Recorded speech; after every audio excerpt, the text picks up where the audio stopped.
하나님의 말씀 봅니다. 하나님의 말씀은 열왕기상 19장 1절로부터 14절까지의 말씀을 교독합니다.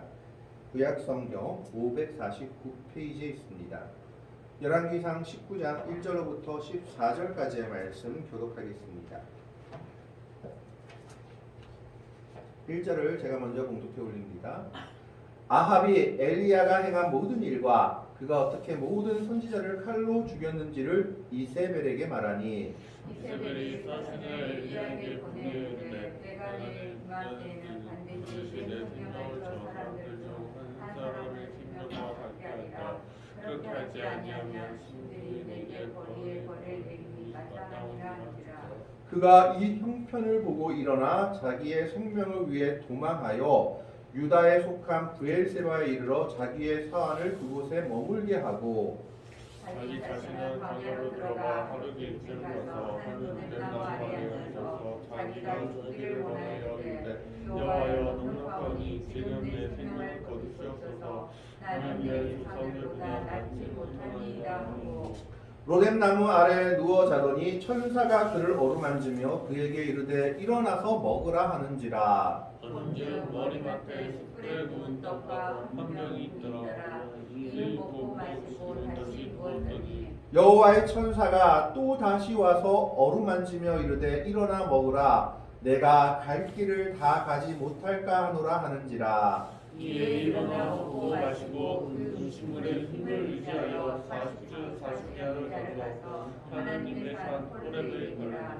엘리야가 그곳 굴에 들어가 거기서 머물더니 여호와의 말씀이 그에게 임하여 이르시되 엘리야야 내가 어찌하여 여기 있느냐. 그가 대답하되 내가 만군의 하나님 여호와께 열심히 유별하오니 이는 이스라엘 자손이 주의 언약을 버리고 주의 제단을 헐며 칼로 주의 선지자들을 죽였음이오며 오직 나만 남았거늘 그들이 내 생명을 찾아 빼앗으려 하나이다.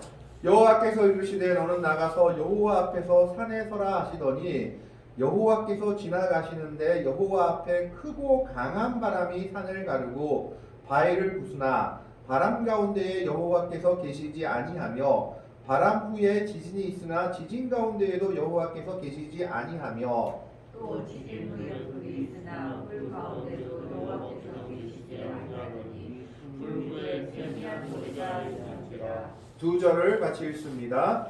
엘리야가 듣고 겉옷으로 얼굴을 가리고 나가 불 어디에 서매 소리가 그에게 임하여 이르시되 엘리야야 내가 어찌하여 여기 있느냐. 그가 대답하되 내가 만군의 하나님 여호와께 열심히 유별하오니 이는 이스라엘 자손이 주의 언약을 버리고 주의 제단을 헐며 칼로 주의 선지자들을 죽였음이 오며 오직 나만 남았거늘 그들이 내 생명을 찾아 빼앗으려 하나이다. 아멘. 구약에서 우리가 선지자, 뛰어난 선지자 하면 가장 먼저 생각나는 것은 아마 모세일 겁니다. 그리고 또 한 명을 꼽는다면 오늘 본문에 나오는 엘리야일 겁니다. 엘리야는 갈멜산에서 850명의 이방인 선지자들과 대결해서 이긴 하나님의 선지자, 북이스라엘 선지자로 우리가 잘 알고 있습니다. 엘리야의 이름의 뜻은 여호와는 하나님이시다라는 뜻을 가지고 있습니다. 이 엘리야가 활동하던 당시 북이스라엘의 왕은 우리가 잘 아는 아합 왕이었습니다. 이 아합 왕은 북이스라엘 왕들 중에서도 가장 악한 왕으로 꼽히는 왕입니다. 그 이유는 이 아합이 자기 나라의 정세 때문에 정치 외교적인 수완을 마련하면서 이방 여인과 즉 이방의 왕의 딸과 결혼했기 때문입니다.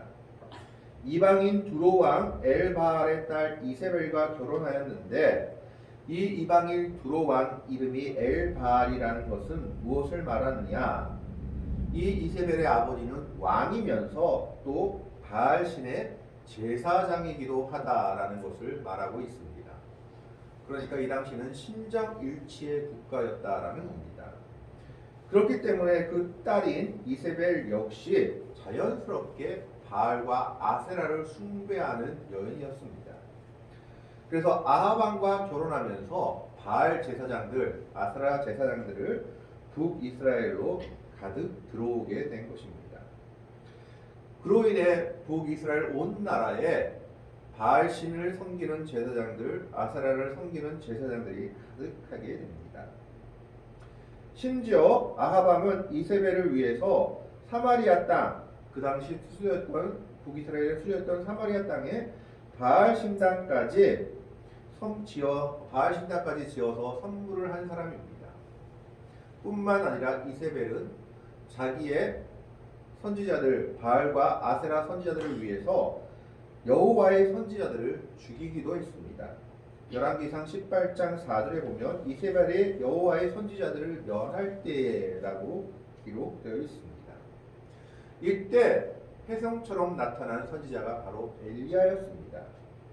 이 엘리야는 하나님의 부름을 받아 아합 왕 앞에 서서 아합 왕의 불신함과 잘못된 모습을 질타하며 3년 6개월 동안 그 땅에 비가 내리지 않을 것이다 라고 말하기도 했고, 또 아합 왕에게 네가 숨기는 제사장들을 다 모아서 과연 불로 응답하시는 신이 누군가 보자 라고 850명, 즉 400명 대 450, 바알 선지자 제사장들, 바알 제사장들 400명과 아세라 선지자 제사장들 450명과 함께 850명과 대결을 벌인 유일한 선지자였습니다. 그 내용이 바로 앞장인 열왕기상 18장에 기록되어 있습니다. 850명의 이방 선지자들은 아무리 자기들의 신을 이름을 불러도 불로 응답하지 않는 반면 엘리야는 심지어 제단에 물까지 가득 부었음에도 불구하고 하나님께서 불로 응답하시고 그리고 도랑에 물까지 핥아버렸습니다. 그것을 보고 모든 백성들이 하나님이 여호와가 하나님이시다라고 외칠 때 엘리야는 이방 선지자들을 다 잡아라, 그래서 그들을 죽여버리라라고 명령합니다. 그래서 그들을 기손 시냇가로 데려가서 다 죽여버립니다. 그런데 이 일이 이세벨의 귀에 들어가게 된 것입니다. 오늘 1절의 말씀을 한번 보겠습니다. 19장 1절의 말씀을 보면 아합이 엘리야가 행한 모든 일과 그가 어떻게 모든 선지자를 칼로 죽였는지를 이세벨에게 말하니, 어쩔 수 없는 남편이었는 모양입니다. 아합은 이 일들을 다 보고 나서 자기 부인 이세벨에게 엘리야가 행한 모든 일들을 하나도 빠짐없이 고해버립니다. 이 이야기를 들은 이세벨은 화가 머리끝까지 나서 사신을 엘리야에게 보냅니다. 그것이 2절의 내용입니다. 2절에 보면 이세벨이 사신을 엘리야에게 보내어 이르되 내가 내일 이맘때에는 반드시 내 생명을 저 사람들 중 한 사람의 생명과 같게 하리라. 그렇게 하지 아니하면 신들이 내게 벌 위에 벌을 내림을 마땅하니라 한지라. 자기가 데려온 제사장들을 엘리야가 다 죽였기 때문에 이세벨은 대노했던 겁니다. 그래서 엘리야에게 사신을 보내서 너도 그 다음 날 오후까지 저 사람들처럼 죽게 될 것이다 라고 경고했습니다. 엘리야를 그냥 죽였으면 될 건데 왜 이렇게 경고를 했을까 하는 의문이 남습니다. 아마 이세벨은 엘리야에게 위협을 가해서 엘리야가 도망가게 만듦으로 하나님의 선지자의 위신을 땅에 떨어뜨리려고 했던 것은 아닌지 모르겠습니다. 어쨌든 이 위협을 들은 엘리야는 두려움을 느끼게 됩니다. 3절의 말씀을 보면 그가 이 형편을 보고 일어나 자기의 생명을 위해 도망하여 유다에 속한 브엘세바에 이르러 자기의 사안을 그곳에 머물게 하고, 그 전까지 엘리야는 하나님 앞에 담대한 선지자였습니다. 왕 앞에서 왕을 책망하는 것도 주저하지 않았고 왕의 잘못 때문에 그 땅에 3년 6개월이나 흉년이 들 것이다, 기근이 들 것이다 말하는 것을 주저하지 않았던 선지자였습니다. 뿐만 아니라 850명이나 되는 이방 선지자들과 대결하는 것을 주저하지 않았던 것이 바로 엘리야 선지자였습니다. 그런데 그에게 큰 위협이 하나 닥쳐오게 된 겁니다. 바로 이세벨이라는 위협이었습니다. 이세벨이 사신을 보내서 이제 너도 죽게 할 것이다 라고 위협을 가하니까 엘리야는 갑자기 세상의 형편이 그의 눈에 들어오게 된 겁니다. 그래서 3절에 이렇게 얘기하는 겁니다. 그가 이 형편을 보고 일어나.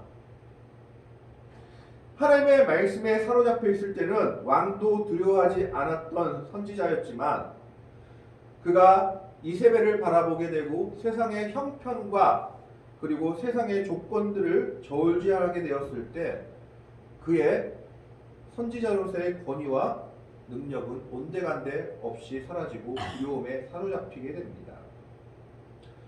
물론 우리가 믿음이라는 것이 무대포로 하는 것이 믿음은 아닙니다. 내가 기도하면 얼마든지 하나님께서 100억도 200억도 주실 것이야 라고 말하는 것이 믿음은 아닙니다. 그러나 분명한 것은 믿음은 형편을 뛰어넘는다라는 겁니다. 형편을 바라보게 되면 우리의 믿음을 발휘할 수가 없게 됩니다. 형편을 바라보게 되면 그 형편을 따라갈 수밖에 없는 것이 세상 형편입니다. 지금 엘리야는 형편을 보게 되었습니다. 세상을 바라보게 되었고 이세벨이란 여왕의 위협을 두려움으로 바라보게 된 겁니다. 그러자 그의 모든 믿음과 신앙이 날아가게 됐고 자기 목숨에 대한 두려움이 일어나게 된 겁니다. 그래서 그 다음에 뭐라고 얘기합니까? 자기의 생명을 위해 도망하여 갑자기 자기의 목숨을 아끼기 위해서 급하게 도망치기 시작합니다. 어디까지 도망갔냐 하면 유다에 속한 브엘세바에 이르러 자기의 서한을 그곳에 머물게 하고 구약 성경에 보면 단에서부터 브엘세바까지라는 말이 자주 나옵니다.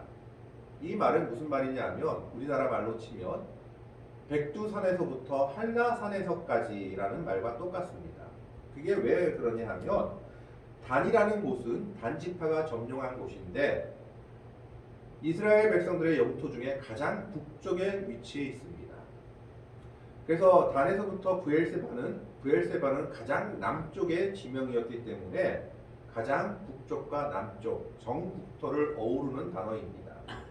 그런데 오늘 말씀에 보면 엘리야가 어디까지 도망갔냐 하면 북이스라엘 지방도 아니고 남유다에 속한 가장 남쪽 브엘세바까지 도망갑니다.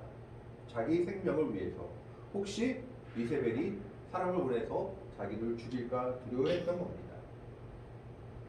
150km가 넘는 거리였다고 합니다. 엘리야가 사역하던 곳과 150km가 넘는 거리를 단숨에 달려 도망갑니다. 뿐만 아니라 거기서 더 들어갑니다. 자기의 사안을 그곳에 머물게 하고 4절 말씀에 보면 자기 자신은 광야로 들어가 하룻길쯤 가서 이 하룻길은 32km 정도의 거리라고 합니다. 32km를 더 가가지고 로뎀나무 아래에 앉아 버립니다. 이 로뎀나무라는 것은 우리가 흔히 말하는 큰 나무가 아니라 1.5m 정도 되는 가시덤불과 같은 나무라고 합니다. 그들도 크게 많지는 않다고 합니다. 그러나 유다 광야에서 이 정도의 그늘이라도 있다는 것은 큰 은혜였다라는 것이죠. 그래서 그 로뎀나무 아래에 앉아서 그는 하나님께 불평하기 시작합니다. 자기가 죽기를 원하여 이르되 여호와여 넉넉하오니 지금 내 생명을 거두시옵소서. 나는 내 조상들보다 낫지 못하나이다 하고 말이 모순이 있죠. 생명을 위해서 도망간 사람이 이제 하나님께 자기 죽여달라고 말하고 있는 겁니다. 이것은 하나님께 반드시 나를 죽여달라고 얘기하는 것보다 하나님께 대해 투정 부리는 겁니다. 하나님 나를 들어서 이렇게 일을 다 시켜놓고 이제 나를 이렇게 생명의 위협에 놓게 하면 어떻게 합니까? 그럴 바에 당신이 나 죽이는 게 낫습니다 라고 말하고 있는 겁니다. 이것을 봤을 때 엘리야도 우리와 똑같은 사람이다라는 것을 알 수가 있습니다. 그래서 야고보서에도 이런 말이 나왔죠. 엘리야도 우리와 성정이 같은 사람이로되 그가 간절히 기도하니 3년 6개월 동안 그 땅에 비가 오지 않았다라는 겁니다.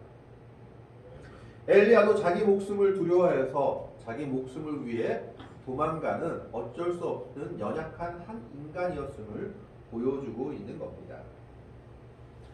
그런데 이 엘리야의 모습에 대한 하나님의 대처가 놀랍습니다. 하나님은 엘리야를 책망하지 않으십니다. 엘리야를 나무라지도 않으십니다. 5절 말씀을 보면 로뎀 나무 아래에 누워 자더니 천사가 그를 어루만지며 그에게 이르되 일어나서 먹으라 하는지라. 하나님은 오히려 이런 엘리야를 위로하고 계십니다. 우리의 생각대로라면, 사람의 생각대로라면 내가 이렇게 큰 이적을 보여주었는데도 이세벨 한 명을 당하지 못해서 도망가냐? 이 어리석은 놈아라고 책망할 법한데, 이 엘리야의 행동에 대해서 하나님은 어떤 책망도 하지 않으시고 오히려 그를 위로하고 계신 겁니다. 천사를 보내서 그를 어루만져서 치유하고 계시고, 그리고 그를 위로하고 계십니다. 이게 하나님의 사랑이다라는 것을 말하고 있는 겁니다. 하나님은 모든 하나님의 백성들, 또 하나님께서 이렇게 오랫동안 참으시는 것은 모든 사람들이 구원을 얻기까지 위해 참으신다라고 성경은 기록하고 있습니다. 하나님은 엘리야의 이런 모습을 책망하지 않으시고 오히려 그를 위로하시며 그에게 필요한 것을 공급하고 계십니다. 일어나서 먹으라 하는지라. 6절에 보면 본즉 머리맡에 숯불에 구운 떡과 한 병 물이 있더라. 이에 먹고 마시고 다시 누웠더니, 하나님은 그가 굶주렸음을 기억하시고 그에게 먹을 것을 갖다 주시고 그의 필요를 공급해 주고 계신 겁니다. 하나님은 책망하시는 하나님이 아니라 위로하시는 하나님, 치료하시는 하나님, 공급해 주신 하나님이신 겁니다. 그것이 하나님의 백성들에게 주시는 하나님의 사랑의 모습이었습니다. 엘리야는 그런데 이 사랑을 먹고 마시고 다시 들어 누워버렸습니다. 이쯤 되면 하나님이 한번 책망할 법도 한데 7절 말씀 봅니다. 7절에 여호와의 천사가 또 다시 와서 어루만지며 이르되 일어나 먹으라 내가 갈 길을 다 가지 못할까 하노라 하는지라. 끝까지 품어주시는 하나님의 사랑을 보여주고 있습니다. 여호와의 천사가 와서 다시 엘리야를 어루만지며 힘을 주고 있는 겁니다. 그러면서 일어나 먹으라. 이거 다 먹지 않고 내가 원하는 곳을 다 가지 못할까 걱정된다라고 얘기하고 있습니다. 하나님은 실패한 자를 책망하시는 하나님이 아니십니다. 오히려 실패했음에도 불구하고 실패한 자도 품어주시는 것이 하나님의 사랑임을 오늘 우리는 성경에서 보여주고 있습니다. 우리는 흔히 모세를 가나안에 들어가지 못한 실패자라고 생각하기 쉽습니다. 그러나 모세는 가나안 땅에 들어가지 못했을 뿐이지 하나님은 결코 모세를 실패자라고 규정하지 않으십니다. 이 사람 모세는 나와 온전히 대하여 말한 사람이다라고 얘기하고 계십니다. 사람의 눈으로 봤을 때 가나안 땅에 들어가지 못한 것이 실패처럼 보인다 할지라도 하나님의 관점으로 봤을 때 다르다라는 겁니다. 하나님의 은혜 속에 붙어 있는 사람, 하나님의 은혜 가운데 있는 사람은 세상적 관점과는 다른 관점을 가져야 합니다. 엘리야는 어떻게 보면 세상적으로는 실패한 사람입니다. 이세벨의 위협 앞에 두려워 떨며 도망간 선지자 같지 못한 모습을 보이고 있습니다. 그럼에도 불구하고 하나님은 그를 끝까지 위로하고 그를 끝까지 품어주고 그를 끝까지 사랑하며 그에게 필요한 것을 공급하고 계십니다. 이것이 하나님의 사랑임을 보여주고 있는 겁니다. 이 하나님의 사랑에 힘입어 그는 그의 갈 길을 가고 있습니다. 8절에 보면 이에 일어나 먹고 마시고 그 음식물의 힘을 의지하여 40주 40야를 가서 하나님의 산 호렙에 이르니라. 하나님이 그를 직접 대면하여 말씀하기를 원하십니다. 이 호렙산에 섰을 때 하나님이 그에게 말씀하고 계십니다. 9절에 보면 엘리야야 내가 어찌하여 여기 있느냐. 아담아 내가 어디 있느냐 하는 말과 비슷한 말이죠. 지금 엘리야가 있을 곳은 북이스라엘이지 이곳이 아니다라는 겁니다. 그런데 엘리야는 엉뚱한 대답을 합니다. 내가 하나님께 특별히 열심을 가지고 있는데 이스라엘 백성들이 하나님의 선지자들을 다 죽이고 나 혼자 남았습니다. 하나님 어떡할 겁니까? 불로 응답하시는 하나님을 이스라엘 백성들이 봤음에도 불구하고 아무 변화가 없습니다. 이세벨은 나를 죽이려고 합니다. 라고 얘기하고 있는 겁니다. 이때 하나님께서 엘리야에게 한 가지 명령을 하십니다. 11절 말씀에 보면 여호와께서 이르시되 너는 나가서 여호와 앞에서 산에 서라 하시더니 하나님 앞에 산에 호렙산에 한번 서 보라는 겁니다. 그러면서 하나님의 임재가 어떤 것인지를 보여주려고 하십니다. 근데 재밌는 말씀이 11절 12절에 나옵니다. 여호와께서 지나가시는데 여호와 앞에 크고 강한 바람이 산을 가르고 바위를 부수나 바람 가운데에 여호와께서 계시지 아니하며 바람 후에 지진이 있으나 지진 가운데에도 여호와께서 계시지 아니하며 또 지진 후에 불이 있으나 불 가운데에도 여호와께서 계시지 아니하더니 불 후에 세미한 소리가 있는지라. 지진에도 바람에도 불 가운데도 하나님의 모습은 하나님의 음성은 들리지 않았습니다. 엘리야는 지금까지 불로 응답하시는 하나님 그리고 놀라운 이적들로 응답하시는 하나님만을 경험하고 체험해 왔던 겁니다. 그런데 하나님은 그 가운데만 하나님이 계신 것이 아니다라는 것을 말하고 있습니다. 불 후에 세미한 소리, 아무것도 아닌 것 같은 그 음성이 하나님의 음성이었다라는 겁니다. 불로 응답하시는 하나님만이 하나님이 아니라 아무것도 아닌 것 같은 가운데 아무 일도 일어나지 않는 것 가운데도 하나님은 계시다라는 것을 말씀하고 있습니다. 하나님은 하나님의 백성들과 일상을 언제나 함께 하시는 분이신 것입니다.